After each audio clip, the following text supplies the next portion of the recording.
Hey everybody, Marcos Viegas here with Mauricio Herrera, who takes on Jose Benavidez Jr. this Saturday at the Cosmopolitan, a different venue for you, but not a different experience. You've been here many times, but training-wise, how'd this camp go compared to the other ones? Camp was good. We had good 8 weeks, a lot of training, a lot more time. The main thing was that we were more relaxed and excited and had fun in this camp, you know. Been through a lot of tough, hard fights in the past, tough training camps. We're finally starting to settle in my career and everything that's been going on. So this camp was a good, relaxing camp. You know, what made the difference between having a fun camp and the other ones? You know, before having a different promoter, going to switching different promoters, and not having enough time to train in other fights with him, being with Golden Boy was a lot better.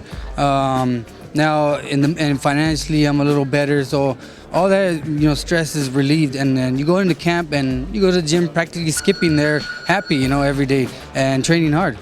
Were you struggling because of that? You mentioned, you know, per se, and a lot of people don't know, you know, majority of fighters out there, they don't make a lot of money. So was that really affecting you as well? And seeing that you are with a bigger promoter now, how much of a relief is that now that you're getting the purses that you deserve? Yeah, you know, it was frustrating. It was tough, you know, when you're with a small promoter who's giving you big fights and little money. I mean, it's frustrating, and you're giving your heart out there, and the money's not going up, but the level is going high.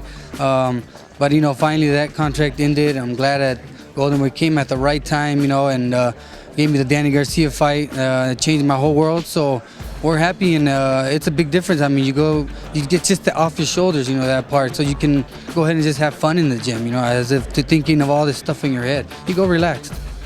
It seems then that you're in a better place now, right now, career-wise, so of course that's going to lead to better performances. Looking at this fight, this guy's a really dangerous prospect, but he hasn't been tested yet. How do you feel that's going to play out the night of the fight, his inexperience? Well, it's gonna be tough for him, I think, because this is gonna be new for him going in there. I fought tough guys, and that was new for me, and the crowd got to me. Different things could happen in there. He's gonna come to a moment in the fight. It could be in the later rounds, or maybe he's tired, or maybe he's gonna get hit with some shots where he's gonna have to make a decision of whether he's gonna want to win the fight or survive. And it's tough when you're in that position while the crowd's screaming, everything's happening. It just gets too much sometimes, so we'll see if he can handle it. You know, is that the main thing that kind of happens? Sometimes you kind of take like an adrenaline dump, that you're there and you're like so nervous that when it comes time to perform, you kind of feel flat?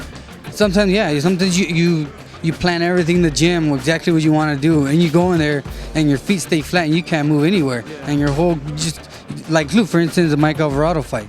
I was there and I was gonna box, and I just couldn't move, and I folded. So I ended up fighting the guy who loves to brawl, his own style. I'm a boxer. I went in there and fought his fight, and still did all right. But I was flat-footed. I could not move. The crowd got to me. I ended up getting into a big war, and that can happen. And I'm 34 years old now. He's in his 20s. He's young. The young mind can easily switch and easily get convinced of others in the ring. What's the one biggest thing that you feel you need to look out for come fight night with what he brings to the table? The biggest thing is just not staying at the end of his punches, not giving him the distance, you know, get inside and make a mess of it if I have to. All right, we can't wait, Mauricio. Thank you very much. Your fight's very interesting against Jose Benavidez this Saturday at the Cosmopolitan on HBO.